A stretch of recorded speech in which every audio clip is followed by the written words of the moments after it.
Yeah. Yeah. Sounds like he wasn't missing much. Alright, folks, guess what? Haedox is here! Oh, man.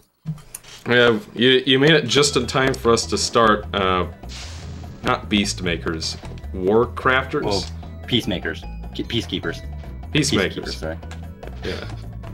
Why won't the balloonist talk to me? Let's see. Alright. Right. Marco! So, yeah, Peacekeepers. yeah, my story goes is that when I was originally reviewing, or not originally, but basically last September when I was going back to re-review Spyro 1 and 2, I recorded the first world of Spyro 1, but I completely forgot that this game doesn't have autosave, so I didn't save, and I came back later, I'm like, and then I'm like, you know, I'm doing this, I'm just gonna plow through the first world, and I was pissed off, and I got it in, I think, 28 minutes. That was my record. Yeah, but you know what you're doing. This is easily the most speedrun worthy game in the trilogy. Precisely because there are no minigames, so it's all about which order to tackle the stages to get them over with as quickly as possible. Yeah, there's no fucking... Makes it fun to come back to. Trouble with the trolley, eh? Trouble with the trolley, eh? Trouble with your blood flow, eh? Is that the joke you made in your review? Yes, indeed. I I wasn't sure if you've seen it, so yeah. Yeah, you put like a filter over it and made his voice sound demonic or something. Yeah. I kind of remember that. I like how these guys moon you. That's such a quirky little bit of it. Such a feat would not be replicated until Conker's Bad Fur Day. Or the cavemen moon you, and then one of them farts and falls in the lava. Let's see. That's British humor. There's nothing quite like a good old-fashioned poop joke that I can tell you. Yeah, poop joke is like most jokes. Used right, be great. Used incorrectly, just cringe. The dragonfly has been doing a good job protecting you. So Haedox, I must say, it's nice finally speaking to you. Yeah. Yeah. Oh man, I just uploaded a video, and that was I feel like it was a mistake. Oh, is that the Nintendo doesn't get online? Yeah, man. No. Like, there's some people really just cannot take any criticism against Nintendo. Yeah, I get this thing like I don't know what it is. It's like I upload a video and there's a bunch of negative comments, and I don't really mind it too much, but it's just like it's like Yeah. Well, whenever I upload a video personally, I always feel like a crippling insecurity about how it's going to be received. Because it's like, I put a piece of myself, I put so much of myself into this, it's like, if it's not well received, I feel like I die a little bit. yeah. Yeah, I get you. It's kind of like, well, Exo, just imagine if people didn't like your Mario 64 video. Now, so a lot of people didn't, because they were mad that I liked the remake. You mean the infinitely superior remake? I don't know if I used those words, but pretty sure I didn't. Personally, I think it's like night and day. Yes, the remake is better, but some people it's just like, you know, Mario, how dare you disturb my family vacation, bro? Yeah.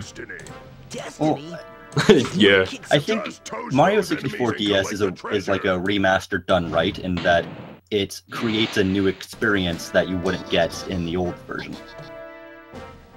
Yeah, well, I know.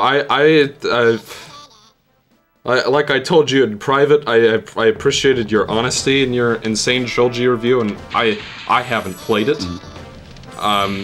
Just for the record, but it did feel like you were kind of maybe angry. Like, there's a difference between something like the Sly HD collection and something like the Insane Trilogy, if you know what I'm saying.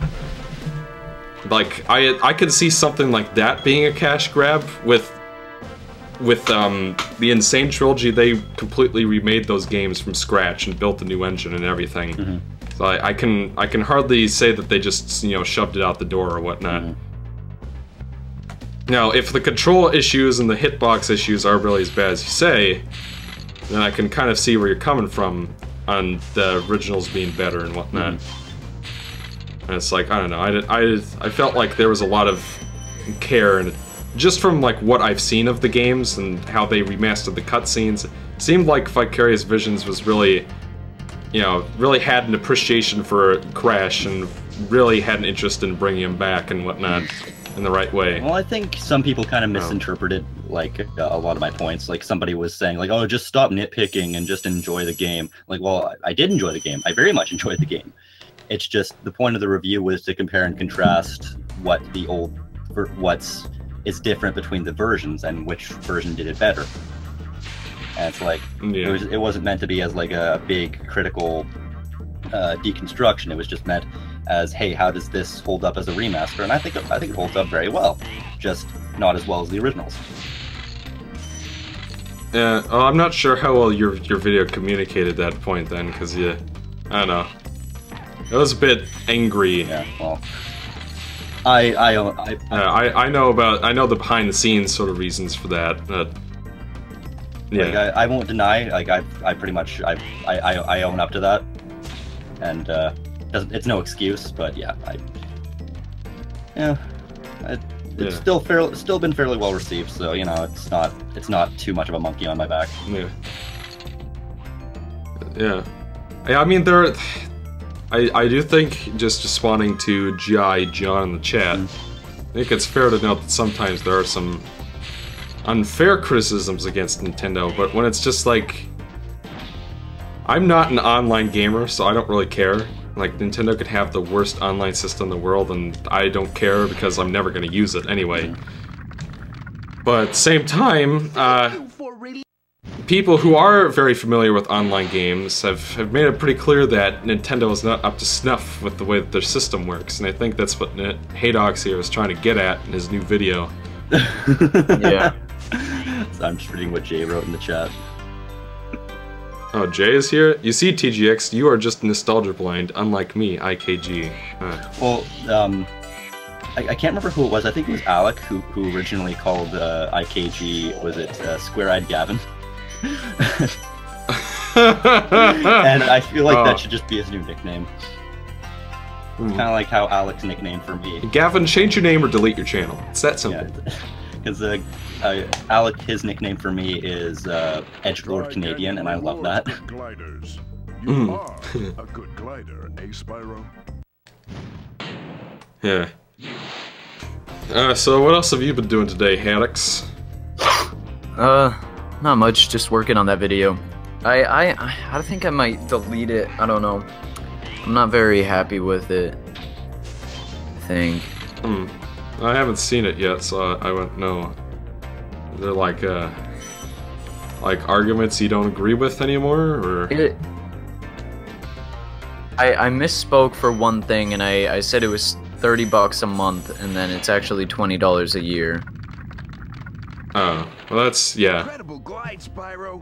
It might be worth then just changing that one thing and re-uploading it. If it was just...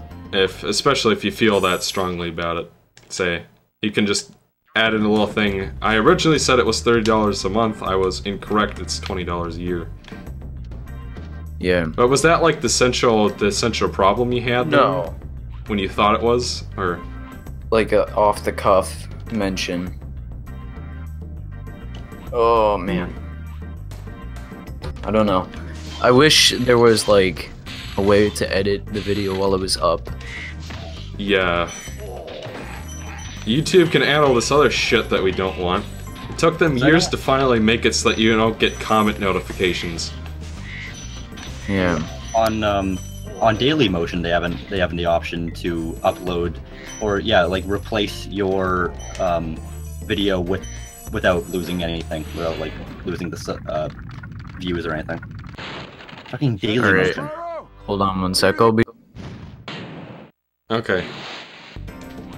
Ugh. I have heard, in terms of the hitbox thing, because someone else is bringing it up in the chat again. I did hear that they're like spherical, or maybe you said that in your review. I don't remember. I just said they're skewed. That was before it. That was written before it came out that the hitboxes are a lot more circular and pill-shaped than the old games. Basically, that was like I really would have to play it to see how bad it is. I guess. I think the bad thing was I was playing, because I was just the day before getting the Insane Trilogy, I was recording footage for Crash 2, and so like I immediately felt one. Oh, I getcha. So like you kind of had your muscle memory for the original hitboxes on the brain. Although I getcha. There was a criticism that I had to cut out of the video because I realized that it actually wasn't as bad as I thought it was. Where I was gonna say, the camera. I thought that in the Insane Trilogy, I thought the camera was a lot more zoomed in. I thought it was like to compensate for translating 4:3 to 16:9. But then in side-by-side shots, I realized, oh, it's actually not. I guess that was just me. So I cut that bit out. I don't suppose they made the backtracking any easier. If it's a shot-for-shot remake, then not really. So they didn't make it so that the camera zoomed out when you go backwards or anything. No. Oh. Well, I did at least see that they add a thing where it's just like, hint, you needed the blue gem to get the box gem in this level or whatever. So, which is one of my big problems with the whole gem thing, is that you never know if you need a gem for that level, so you could just be wasting your time. So. Yeah, and the ways to get the colored gems pretty ambiguous. Yeah, I'm not a big fan of the gems. I like the idea of kind of like catering to a more psychotic completionist demographic, but some of the aspects of that just didn't translate very well. Yeah. I think it would have been better if they had made it so that there are like 5 gem shards in the level that are randomly hidden inside the boxes. So you'd still be breaking all the boxes anyway, but if you miss the one gem shard, you can just go back and find the one you missed instead of having to basically get all the boxes again. That would have been better, but instead they decided, nah, let's make it so that you have to break all levels. Which, I don't know, that just seems pointless to me. I'm missing some gems. There's a 5er, there's 2 4, 2 2s. Alright, we're done with the stage. For some reason, I'm just imagining like Spyro just talking to Crash, being like, "Bitch, it takes you 80. You have to smash 86 boxes just to get 1 gem. Bitch, I get 400 at every level." Let's see. I saw this one cutscene from Crash to Insanity because I was curious what that game is like, and the music sounds horrible. Yes. I don't know what they were thinking with that. Like, it's all a cappella? Like, what? I played like 5 minutes of that just for the just to record a bit of footage for the intro to my Crash Bandicoot retrospective, and my first thought was, what am I listening to? It's awful. Yeah. Maybe it gets better if you play the game for longer, but it's just like, what? Well... I did see this one cutscene where it was just like, I guess Cortex had like a treasure trove or something hidden in an alternate dimension, and like, the other doctors were trying to take it from him. He's just like, well, personally, I don't much care, but I think he might want his gems back. And it cuts over and Spyro is there and he breathes fire on them. Yeah. There are a few Easter eggs like that here and there hidden throughout the series. I am a fan of Lex Lang as Dr. Cortex. He was also in the Insane Trilogy. Yeah. It brings a nice comedic flair to the character. Yeah. Well, I think another one of my favorite Easter egg, like crossover Easter eggs, was in the Eternal Night. In the Celestial Caves level, there's like a sheet of ice at one point, and if you look at a certain angle under the ice, it's just Crash Bandicoot frozen under there. So, yeah. I guess that was back when Universal or Vivendi or whatever still owned both of them. Yeah, technically, that was when Sierra, they'd given it to Sierra, which is just a subsidiary of Universal at the time. It's a confusing mess. Like, they just kind of hot potatoed both those series around a lot. Yeah. Got some good games, some bad games, but nothing like the classics. Yeah. I am hoping for a remaster trilogy for Spyro, personally. Yeah. Personally, me too. Well, kind of, because then I'd be obligated to review it, and I was just kind of hoping to be done with the Spyro series for a few years. Like, reviewing at least. I get you. I think you just want to have an excuse to do a remake or re-break. Oh, yes, certainly that would be nice. Apparently, Vicarious Visions was like, yeah, we know people want a Spyro one. We'll see. Mm-hmm. It's just like, I don't give a shit about Skylanders. Yeah. Well, I think the issue with, making a Spyro remaster is that I hate to say it, it's a lot more of a complex, like the games are a lot more complex than the Crash games. So it would be a lot harder to remake them in such a way that they'd be relatively the same. I'm not so sure about that, because you got full analog control and the DualShock form factors pretty much stayed the same. Maybe I'm just projecting, but I just feel like maybe Spyro's a little bit more complex to make a shot-for-shot remake of. Oh, yeah, he's definitely more complex than Crash. Like, Crash is basically a side-scroller where you can move up and down, whereas Spyro is like full 3D game. Like, you could not remake this, and you could not remake these exact levels in isometric 2D like you could Crash. But still, I don't think it's gonna be like, if you get the one engine down for all three games, you can pretty much just copy over the level design and just, I would be that the only complexity that comes up is like voice acting and storytelling, because Hey, what's on the other side like, of that river? as obviously there's more voice acting in here, and then they'd have to, then what actors would they bring on? Like, I don't know who voices Spyro right now. Carlos Alazaki. Oh, he came back? No, I mean like in this game. No, I meant like who voices him in Skylanders. Right now? I'll look it up. Sorry, I thought you meant like in this game. Yeah, because they brought back Jess Harnell, who was coincidentally Spyro in Hero's Tale, to voice Crash in the Insane trilogy. But I don't know. Oh, you're back. Sorry if I was making that a little bit. I don't like to, intrude or anything. I don't know. Just it was a stressful thing.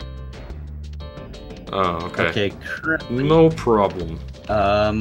Justin Long is in the TV series, and Matthew Mercer is in the games. I don't know who either of these guys are. They got Justin Long to voice Spyro? In the... That's almost as weird as having Elijah Wood voice him. Well, say what you will, but Actually, I think it's weirder. say what you will. Elijah Wood voicing him in the Legend trilogy, it worked for what the games were doing. Yeah. Unlike getting fucking Tom Kenny. David Spade. No, the other guy. Billy West. Billy Yeah, West? unlike getting Billy West to Oh. voice Sparks, that was fucking terrible.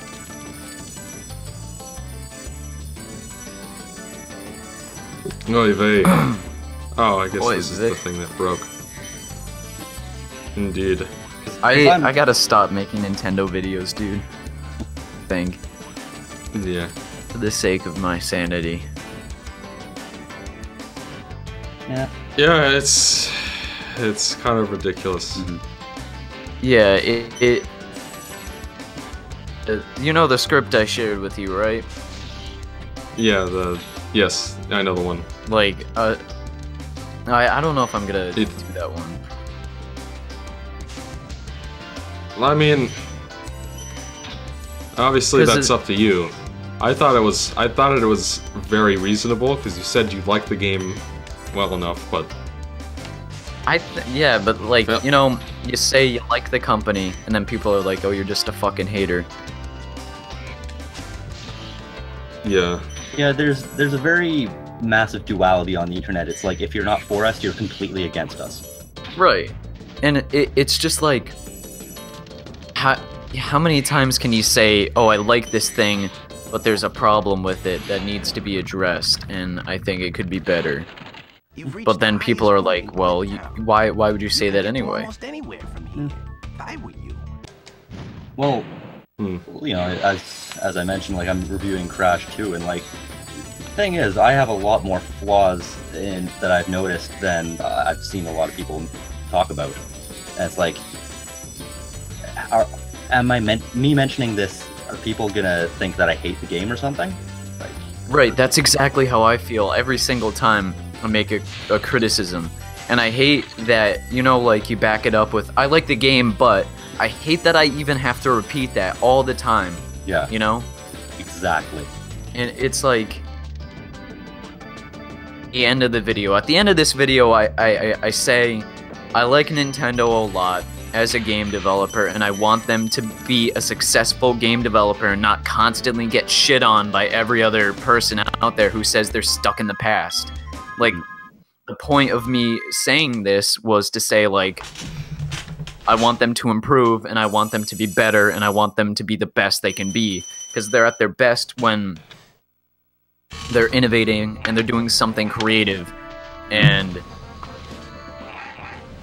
it's not to just hate on the company, but it's just to say, why don't you do this better? You know, when they take down fan projects, look to other companies who don't and see how they're still being successful, you know? Yeah, I think I've mentioned this before, is that if you truly love something, you have to be You have to what? You cut out. You cut out, TGX. Rip TGX. That was... Well, I guess just you and me for the moment. That was oddly poetic. Yeah, I suppose it was. Damn. So what do you think, Haedox? Should I do the jumping, go jump down first, or just take the level linearly?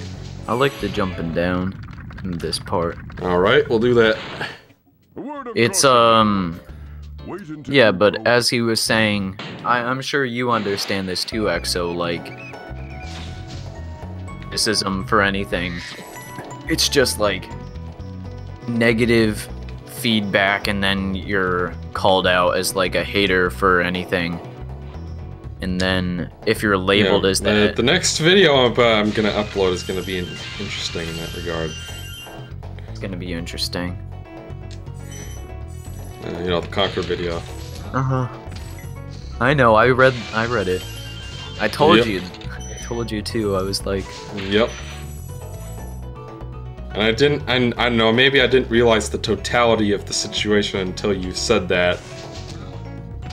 yeah. It's just like, I don't know, what am I supposed to do, lie? I mean, if you want to get popular on YouTube, that's how you do it.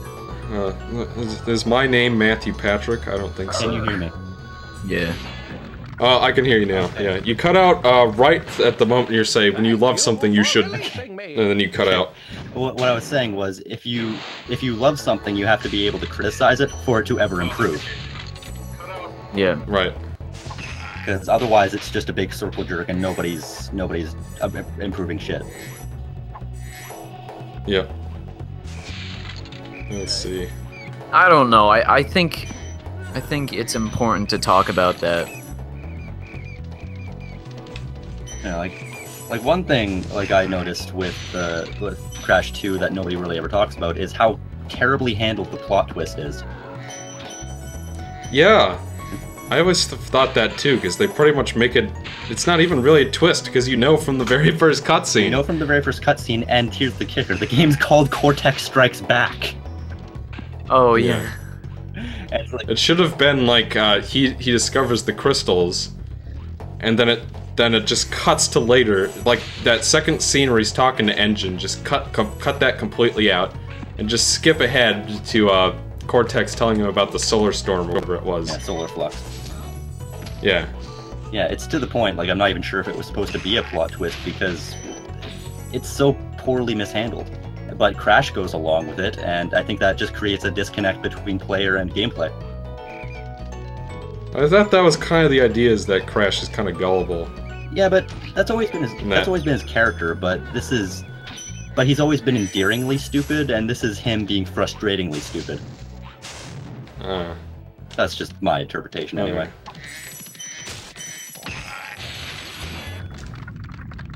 Hey, Exo, like before what happened on session 2, I wasn't there from the start because I was taking a nap, and here I am now. Alright, thanks for coming, Victor. Ready for what? Oh, shit. And I guess G.I. John hasn't played Crash 2, and he muted us so he could avoid the spoilers, but... it's not much of a spoiler, we'll just leave it at that. It's given away in the title, essentially. Yeah. Kind of. I didn't really ever pay attention to the plot of the Crash games. Yeah, I don't think that was ever meant to be the focus, to be fair. But even... I do think he's right, though. Oh, yeah. I mean, why even have certain plot points if they're just given away like that, you know? Even if a plot is simple, it still needs to be consistent. It's kind of like this game, you know? The plot's incredibly simple, but you know exactly what's going on. Thank you for releasing me. It's not called like Thank you for Spyro. releasing me. Maybe the dragons are turned to stone. Are they? And it's not called Spyro 2, Ripto dies in the lava at the end. Except he doesn't technically die. Yeah. Comes back. See, I like I said, I played Enter the Dragonfly and Season of Flame and Attack of the Rhinox before I played Spyro 2. So I had no idea he had died before, technically. Just pull the Shadow the Hedgehog. Well, honestly, I'm just gonna say it. I don't think Enter the Dragonfly is that bad of a game. Incredibly unpolished, but at its core, it's fun. Yeah. Yeah, I don't know, I guess upon replaying the original trilogy after I did my fateful Game Mavericks playthrough of Into the Dragonfly, I realized that some of the things I hated in that game are kind of in the original too. Spyro. That being said, the game is very glitchy, and a lot of this, even like what we were talking about with the racing games, little things like that are wrong too. And then you've just got, I don't know, honestly I think Ripto does more in that game than he does in Spyro 2, just in terms of, you know, being a threat and actually accomplishing something. I like how you can... it's like... You can what? Oh, you can beat Ripto straight from the get-go too if you do... Oh, that's right. I was never able to do that glitch. I think my copy might have been later released because I never found it that glitchy. The worst glitch I ever got was this one time when I was in the second level, which is the glitchiest. I think it was the farm one. And for some reason I looked up to the sky at one point, and an enemy, just a random enemy, his character model had stretched to the sky, the size of the skybox for a split second. Now have you guys only played the PlayStation 2 version? I played the GameCube version. I have the PS2 version. The GameCube one, I think, is the glitchiest one. That makes sense.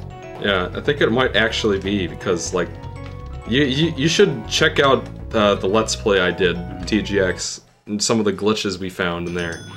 Like, there's one part... There's, like, one part where we went to one of the barns in Crop Circle Country, or Crop Circle County, whatever it's called. And the entire barn hadn't loaded yet, but we could see like the rest of the level farther along. It's just like ridiculous. And then the worst thing is, and guys, tell me from your experience having played Enter the Dragonfly if this is a recurring thing that happens to everyone. But there's like a yellow gem that like phased through the floor, and I couldn't find it for the life of me until it just suddenly appeared. Did that ever happen to you guys? Can't say it has. Alright, then maybe it was just I just got unlucky, but I went back to the level and revisited several times, and it happened in both occasions. Yeah, but Crop Circle County, that was the second level, right? Yeah, that is by far the glitchiest level, I think, because pretty much... Oh, honestly, I don't think so, because in the GameCube version, Honey Marsh is the glitchiest. Because that was where all the major things happened. Like, at one point, Spyro's walk animation failed, and he just glided merrily along the floor. Another few times, like twice or 3 times, the level just unloaded. And here's another one. That's a level you can beat almost immediately because the barn door at the very beginning that you have to go through at the end, or like that opens at the end, you can just jump through it if you're charging. Really? Yeah, you know what's actually what's kind of funny about that is in the original Ratchet and Clank, there's a lot of walls like that where you can just jump straight through them because they never expected people to ever want to try to do that. It's pretty interesting. Is that how people knew about that hidden ship in Velden? No. Apparently the ship has to exist in every level, otherwise, like in some form. So like they hid it behind the walls in the training level, so that it would technically be there, but also so that you couldn't actually use it. That's actually kind of interesting. Yeah, I think there was some kind of video that came up recently about that showed that off.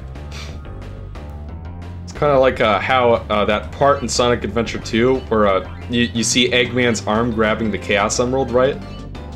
If you use Dolphin to zoom the camera over to the side, I'll find out that it's only his arm that's moving and his body looks ridiculous. It's like contorted and shit. That's hilarious.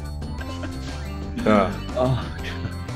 It's quite the visual, and I think I went the wrong way, which is going to be unfortunate.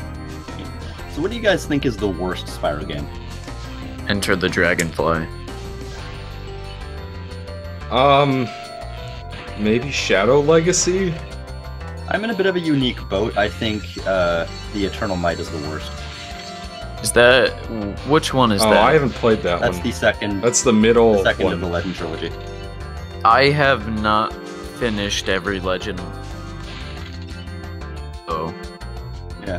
Well, the thing was, like, back when I was just getting into reviewing games, I wanted to review the Legend trilogy just because I'd had a massive grudge with it for years.